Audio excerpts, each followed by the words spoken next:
Nagluluksa ngayon ang entertainment industry, sa pagpanaw ng award-winning veteran actor na si Ronaldo Valdez. Siya ay 76 years old. Kinumpirma ng Quezon City Police District ang pagkamatay ng veteranong aktor noong December 17.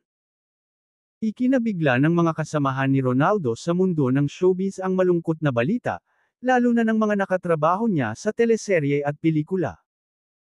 Ilan sa mga proyektong ginawa ni Ronaldo na tumatak sa sambayanang Filipino, ay ang mga pelikulang, CD, The Floor Contemplation Story, Seven Sundays, at marami pang iba.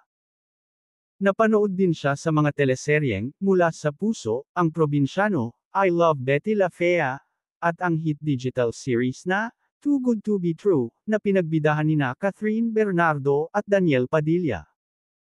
Iniimbestigahan na ng Quezon City Police District, ang pagkamatay ng veteran actor na si Ronaldo Valdez. Ito'y matapos kumpirmahin ng mga operatiba ng QCPD, na natagpuan ang bangkay ng veteranong aktor, na may hawak na pistol. Ayon sa ulat, nasa upuan si Ronaldo o James Ronald Dulaca Gibbs sa tunay na buhay, nang bawian ng buhay at nasa kamay nga nito ang isang baril. Base sa inisyal na investigasyon, ang driver ni Ronaldo na si Angelito O. Claret, ang unang nakakita sa bangkay ng aktor, sa loob ng kwarto nito.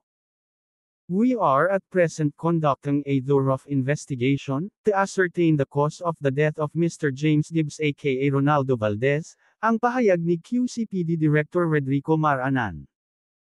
We understand the importance of this matter, hence, we are working diligently to gather all relevant facts and evidence, aniya pa sa isang panayam. Siniguro naman ng pamunuan ng QCPD na ilalabas nila sa publiko, ang magiging resulta ng ginagawa nilang investigasyon sa lalong madaling panahon. We also urge the public to refrain from concluding, and respect the family's request to grieve in private, ang sabi pa ng pinuno ng QCPD sa isang statement. Ayon naman kay Captain Adrian Domingo ng scene of the crime operatives ng QCPD, naka-recover sila sa kwarto ng aktor ng caliber .45 pistol, na may nakalagay na empty magazine. Ngayong araw, naglabas ng official statement si Jano Gibbs, hinggil sa pagpanaw ng ama sa pamamagitan ng social media. Aniya, it is with great sorrow that I confirm my father's passing.